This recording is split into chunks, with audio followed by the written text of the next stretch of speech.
Hi friends, मैं विकास और मेरे यूट्यूब चैनल मोटिवेशन स्टोरी में एक बार फिर आपका स्वागत है एक नई कहानी के साथ।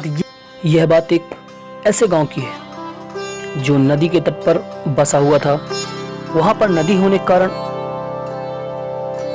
गांव काफ़ी हरा भरा और वहां के लोग काफ़ी खुशहाल थे।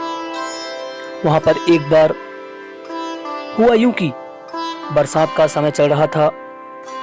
हर साल की अपेक्षा इस साल वहां पर भयंकर बरसात हुई, जिससे नदी उफान में आ गई।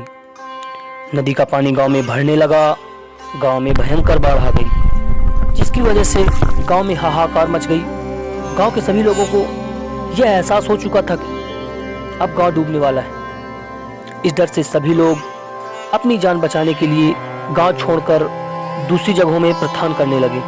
लेकिन उस गांव में एक व्यक्ति ऐसा था जो भगवान पर बहुत आस्था रखता था और बहुत पूजा पाठ करता था। सभी लोग गांव से बाहर जा चुके थे, मगर वह व्यक्ति गांव से बाहर ना जाकर गांव में बने मंदिर में चला गया, क्योंकि उसे पूरा भरोसा था कि भगवान उसे कुछ नहीं होने देंगे। नदी का जल स्तर बढ़ता ही जा रहा था। अब पानी मंदिर को छूने लगा था। कुछ लोग उस व्यक्ति की जान बचाने के लिए उसके पास आए और उसे साथ चलने को कहा, मगर उस व्यक्ति ने यह कहते हुए जाने से मना कर दिया कि उसे ईश्वर पर पूरा भरोसा है और ईश्वर उसे कुछ नहीं होने देंगे, और वह मंदिर से नहीं गया। कुछ समय बाद जल का स्तर और बढ़ गया और पानी मंदिर में घुसने लगा। फिर कुछ लोग उस व्यक्ति के पास नाव लेकर उसे बचाने के लिए मंदिर में आए और उसे साथ चलने को कहा, और उस व्यक्ति ने फिर जाने से मना कर दिया और मंदिर पर ही रुका रहा। उसका कहना था कि वह ईश्वर की शरण में है, उसे कुछ नहीं होगा। समय बीतता गया। बरसात रुकने का नाम नहीं ले रही थी। बाढ़ का पानी बढ़ता जा रहा था। मंदिर डूबने लगा।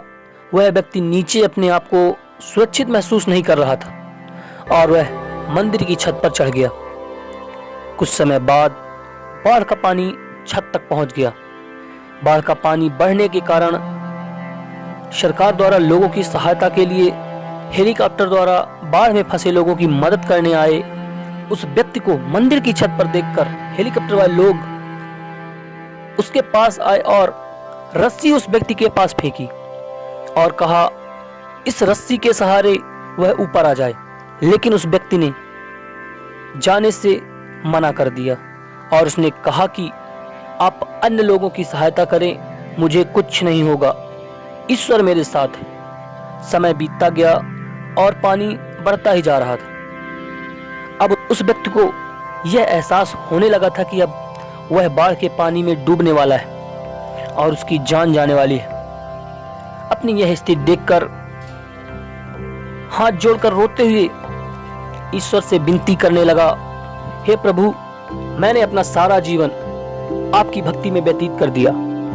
हमेशा ही सत्य की राह पर चला, कभी किसी के साथ गलत नहीं किया, फिर भी आज आप मेरी सहायता करने नहीं आ रहे हैं। यह कहने के बाद उसके अंतर्मन से ईश्वर की आवाज सुनाई दी, अरे मूर्ख मानव, मैंने तुम्हारी जान बचाने के लिए 3 बार अलग अलग रूपों में सहायता करने आया, लेकिन तुमने उन तीनों अवसरों को यूं ही अपनी मूर्खता के कारण गंवा दिया।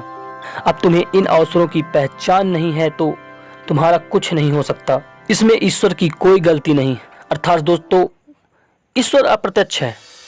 अगर हम सच्चे मन से श्रद्धा रखते हैं तो ईश्वर हमें अप्रत्यक्ष रूप से हमारी मदद करते हैं। यह हमारे ऊपर निर्भर करता है कि उनके द्वारा दी गई मदद को हम समझ पाते हैं या नहीं। हमारे जीवन में भी हमें ऐसे कई अवसर प्राप्त होते हैं। अगर हमने उन अवसरों को समझ लिया तो हम सफल हो जाते हैं, अन्यथा असफलता ही हमारे हाथ लगती है। सो फ्रेंड्स, अगर कहानी अच्छी लगी तो हमारे चैनल को लाइक, सब्सक्राइब एंड शेयर जरूर करें, क्योंकि आपका लाइक, शेयर एंड सब्सक्राइब हमारे लिए मोटिवेशन होता है।